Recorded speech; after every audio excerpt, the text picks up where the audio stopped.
All right, I just like to read a quote here. It's from the journal of a guy named John Egan, and it's something that his spiritual director spoke to him when he was on a retreat. And I just also like to say that I read the entire passage that this is out of in a different video, but I just want to focus on this. His director said to him, John, the heart of it is this: to make the Lord and His immense love for you constitute your personal worth.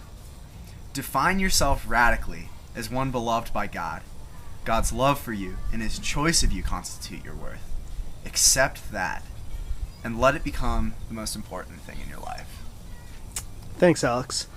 Alex, what does this mean for you when you think of the life that you feel God's calling you to live, and the ministries and the ways that you feel called to minister amongst the broader church community, as well as those that you're working with who don't yet know Jesus, with the poor that you're in relationship with, and the neighborhood you live in, and all of those sort of things? What does this mean for you?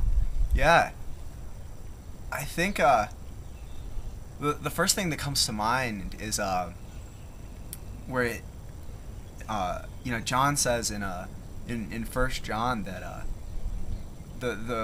that we can love because God first loved us. And I think kind of on one end of it all starts from that experience. Like everything, Jesus said, I am the vine and you are the branches, and apart from me you can do nothing, but if you remain in me you'll bear much fruit and show yourself to be my disciples. He said, as the Father has loved me, so I have loved you, now remain in my love.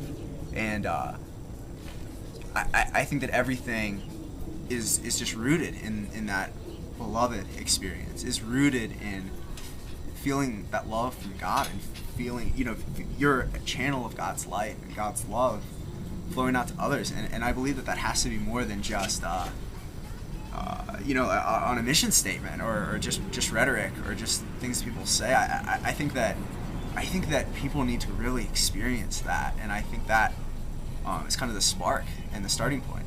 And then on the other end, I feel like, isn't that ultimately in any kind of ministry or as a church community, what we're driving after is being close to God and connecting with God, and coming home to Him, kind of the prodigal son coming back and having his father just put his arms around him and hug him. And any program that we would put on or any anything that we would work for or anything like that, I feel like ultimately is there, as Paul said, consider everything a loss except for knowing Jesus. David said, one thing I ask, this only do I seek, that I may dwell in the house of the Lord all the days of my life, to gaze upon His beauty and to worship Him in His tabernacle.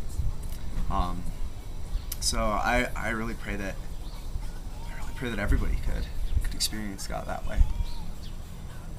Thanks, man.